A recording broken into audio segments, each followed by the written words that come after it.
ब्रेकनंतर बुलेटिनमध्ये आपल्या सगळ्यांचं पुन्हा एकदा स्वागत। शिवसेना ठाकरे गटातून हकालपट्टी झालेले सुधाकर बडगुजर आज भाजपमध्ये प्रवेश करणार आहेत। सुधाकर बडगुजर शेकडो समर्थकांसह मुंबईच्या दिशेने रवानाही झालेत। दुपारी 1 वाजता भाजप प्रदेश कार्यालयामध्ये बडगुजर यांचा पक्षप्रवेश होणार आहे। बडगुजर यांच्या पक्षप्रवेशाला भाजप आमदार सीमा हिरेंचा विरोध होता, मात्र त्यांचा विरोध झुगारून सुधाकर बडगुजर यांचा पक्षप्रवेश होणार आहे।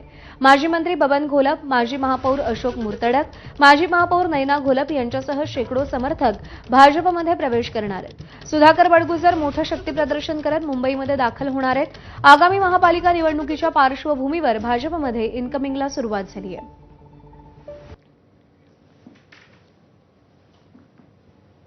आज भाजपमध्ये कोणाकोणाचा प्रवेश होणार आहे? सुधाकर बडगुजर ज्यांची ठाकरे गटातून हकालपट्टी झाली आहे, बबन घोलप ज्यांनी ठाकरे गटाला रामराम केलाय,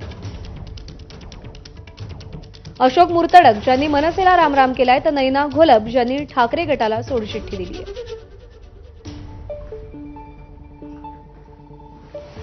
दरम्यान सुधाकर बडगुजरांच्या भाजप प्रवेशाबाबत प्रदेशाध्यक्ष संधारात असल्याचं समोर आलंय।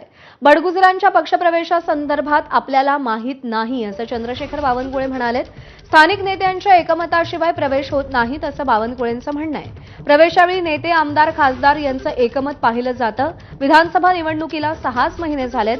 6 महिन्यांपूर्वीच विरोधात लढण्यानं प्रवेशाला विरोधाची भावना असल्याचं बावनकुळे यांनी सांगितलेलं आहे।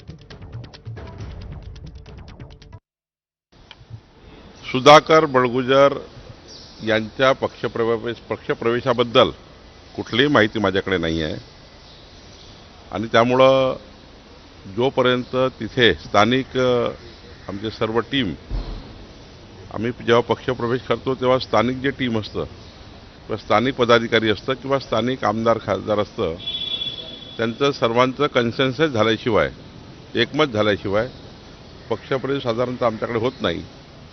सुधाकर बडगुजरच्या पक्षप्रवेशाबद्दल मला कुठलीही माहिती नाही।